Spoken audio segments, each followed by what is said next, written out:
বিশ্ববাজারে আবারও বড় ধরনের ধাক্কা খেল মূল্যবান ধাতুর বাজার। স্বর্ণ ও রূপার দামে হঠাৎ এই বড় পতন বিনিয়োগকারীদের মধ্যে নতুন করে উদ্বেগ তৈরি করেছে। কয়েকদিনের সামান্য ঊর্ধ্বগতির পর শক্তিশালী মার্কিন ডলারের চাপ এবং বৈশ্বিক শেয়ার বাজারে অস্থিরতার প্রভাবে এক লাফে নেমে এসেছে ধাতুগুলোর দাম। বাজার বিশ্লেষকদের মতে এই ধস সাময়িক নাকি দীর্ঘমেয়াদী তা নিয়েই এখন সবচেয়ে বেশি আলোচনা চলছে। শুক্রবার 6 ফেব্রুয়ারি আন্তর্জাতিক বাজারে স্পট মার্কেটে স্বর্ণের দাম 0.7% কমে প্রতি আউন্স ৪,৭৩৫.৯৯ ডলারে নেমে আসে। একই সময়ে মার্কিন স্বর্ণের ফিউচার মূল্য আরও বেশি চাপে পড়ে 2.8% হ্রাস পেয়ে দাঁড়িয়েছে প্রতি আউন্স ৪,৭৫২.৪১৬ ডলারে। স্বর্ণের এই পতন বাজারে বড় ধরনের মনস্তাত্ত্বিক প্রভাব ফেলেছে। তবে স্বর্ণের তুলনায় রূপার পরিস্থিতি আরও ভয়াবহ। একদিনেই রূপার দাম ৩.2% কমে প্রতি আউন্স ৬৯.৯৭ ডলারে নেমে এসেছে।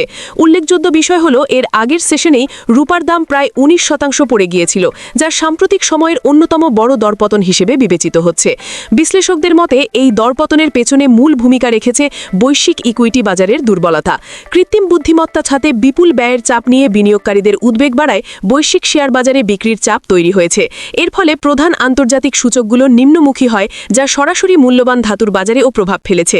একই সঙ্গে মার্কিন ট্রেজারির চাহিদা বাড়তে থাকায় এবং পণ্যের বাজারে অস্থিরতা দেখা দিতে রূপার দাম আরও চাপে পড়ে।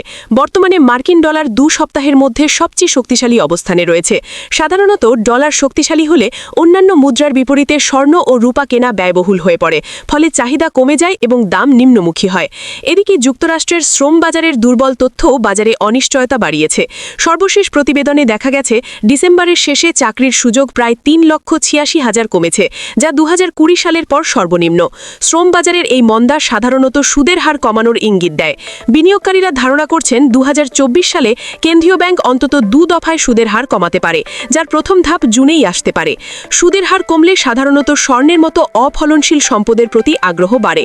তবে বর্তমান পরিস্থিতিতে অতিমাত্রায় শক্তিশালী ডলার সেই সম্ভাবনাকে আপাতত চাপা দিয়ে রেখেছে।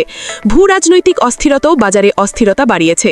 ইরান ইস্যুতে দূতাবাসিক প্রচেষ্টার পাশাপাশি সামরিক বিকল্প খোলা রাখার বার্তা বিনিয়োগকারীদের মধ্যে সতর্কতা তৈরি করেছে, যার প্রভাব পড়েছে ধাতুর বাজারে। এই অস্থিরতার মধ্যেই স্পট প্ল্যাটিনামের দাম 3.6% কমে প্রতি আউন্স 1,916.45 ডলারে নেমে এসেছে। যদিও মাত্র কিছুদিন আগেই এটি সর্বকালের সর্বোচ্চ অবস্থানে পৌঁছেছিল। ব্যতিক্রম হিসেবে প্যালাডিয়ামের দাম কিছুটা বেড়ে দাঁড়িয়েছে 1,638.25 ডলারে। সব মিলিয়ে আন্তর্জাতিক বাজারে মূল্যবান ধাতুর এই হঠাৎ দরপতন বিনিয়োগকারীদের জন্য নতুন করে সতর্কবার্তা হয়ে এসেছে। এই অস্থিরতা কতদিন স্থায়ী হবে নাকি বাজার আবার ঘুরে দাঁড়াবে, সেটাই এখন বিশ্ববাজারের সবচেয়ে বড় প্রশ্ন। আপনি দেখছিলেন এনএলবি নিউজ। সাথে থাকার জন্য ধন্যবাদ। পরবর্তী আপডেট জানতে এখনই সাবস্ক্রাইব করুন আমাদের চ্যানেল। ধন্যবাদ।